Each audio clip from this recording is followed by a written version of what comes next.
6 साल पहले ब्रेकअप हुआ था। पहले तुम यही मशरूम तलती थी। वो मुझे देखकर क्या कहेगी? कैसे हो? मुझे तुम्हारी बहुत याद आई। मुझे पछतावा है। बड़ा पैकेट या छोटा पैकेट? न कोई खुशी के आंसू, न कोई रोना धोना। शिवचालन बस शांति से पूछती है कि मशरूम बड़ा चाहिए या छोटा। जैसे सामने खड़ा ये 6 साल बाद मिला एक्स बॉयफ्रेंड भी उसके लिए किसी आम ग्राहक जैसा ही हो।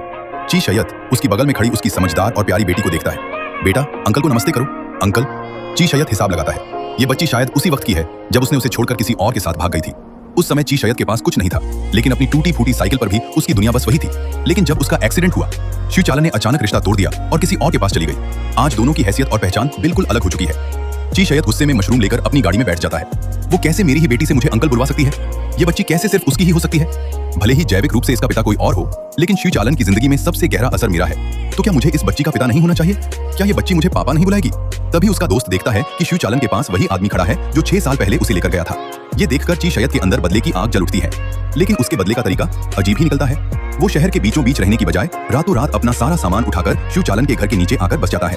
तू तो पूरा पागल है। दोस्त के ताने सुनकर भी ची शयत बड़ी शांति से कहता है, तुमने उस सोसाइटी का सिक्योरिटी गार्ड देखा? धक्का दो तो गिर जाएगा। मेरी बेटी यहाँ रहती है, कितना खतरा है। मुझे उसकी रक्षा करनी है। दोस्त ये सुनकर हैरान रह जाता है। ची शयत अपने बेशर्म अंदाज में शिवचालन की जिंदगी में घुसना शुरू कर देता है। मेरा बैटरी कहाँ है? किसने चुराई मेरी बैटरी? तुमने ही चुराई है ना? लड़का उसके पीछे आता है। तरीका तो बड़ा चालाक है। बूढ़े आदमी ने कहा, आज तो तुम्हारी किस्मत खराब है। ची शयत अपनी जिद और चालाकी से माँ बेटी को अपनी गाड़ी में बैठा लेता है। रात में शिवचालन अपनी पुरानी ट्राइसाइकिल पर बेटी को लेकर मुश्किल से चल रही होती है और ची शयत अपनी महंगी कार से पीछे पीछे चलता है जैसे कोई दीवाना, अपनी गाड़ी की लाइट से उनके रास्ते को रोशन करता हुआ। उसी रात वो शिवचालन को उसके किराए के घर में रोक लेता है, आंखें लाल, गुस्से और दर्द से भरी हुई। लिली, क्या वो मेरी बेटी है?